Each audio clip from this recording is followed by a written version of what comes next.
DK is the number one receiver, so it's great having DK back. He's real thankful to be back, I know, and we're all thankful to have him back as well. DK, one of the things I love about him, there's a lot of things, but DK kind of knows one speed. So although it's like a fast jog through today, or fast walk through, I guess as they say it, not for me and DK. So I like the work that we put in today.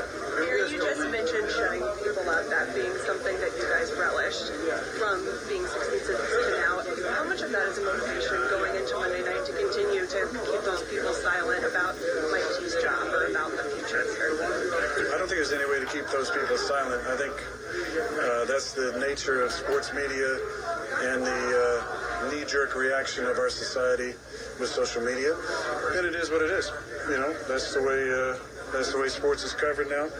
Part of it's great for our sport because there's a ton of eyes on what we do, and that's great for our business.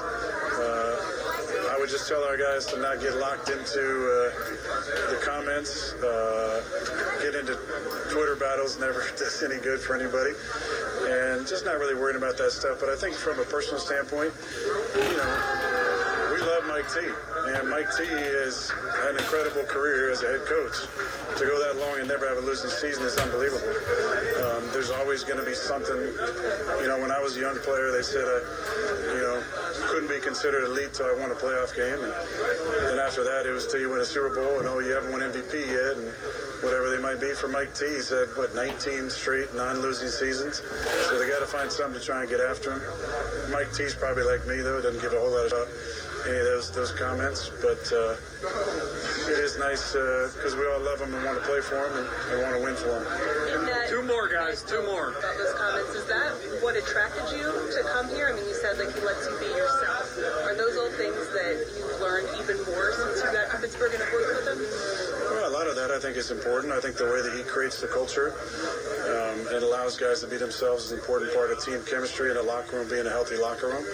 One thing I really love, and it's kind of the antithesis of where I was, is there's not really any leaks in the boat. Every year you have difficulties and adversity, both on the field and off the field. And to go through a season like this and to be able to focus on football and not have a lot of others out there has been really nice. MVS Last one on Sunday night that a U.S. quarterback has never felt this. What does it mean to you that your teammates have that sort of belief in you, especially in weighty moments like that? I mean, that's what you want. When you're a kid and you grow up and you watch your idols. For me, it was the guys with the ball in their hand late in the game, and it was Joe Montana and Steve Young and Michael Jordan.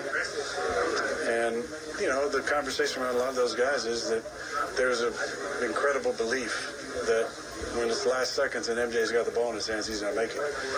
When it's ball on the 8-yard line, need a touchdown to win a game, and Joe's making comments about John Candy up in the stands, I think everybody kind of has a belief they're going to go down and score. So when you grow up reading about that stuff and want to emulate your idols, you want to have that belief from your teammates that when we get the ball in that situation with 2:20, there's not a doubt in their mind we're going to go down and score. And I think a lot of that is due to the work we put in during the week, and the other part is the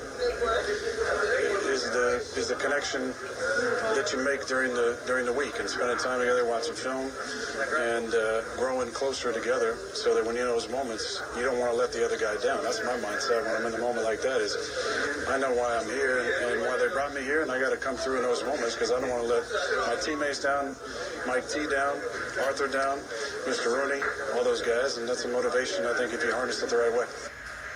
All right, Aaron Rodgers there. Aaron, I don't think is someone that suffers fools or just spews BS at this point in his career. He's 42. We know that he doesn't have much of a filter, and that's gotten him into trouble sometimes. I actually do take him at face value when he gets very defensive about the Tomlin criticisms and when he praises Mike. I do think that those two guys have formed this bond or friendship here, this incredible work relationship. I mean, we saw them flirt with each other when Rodgers played for the Packers and Mike was here coaching against them. So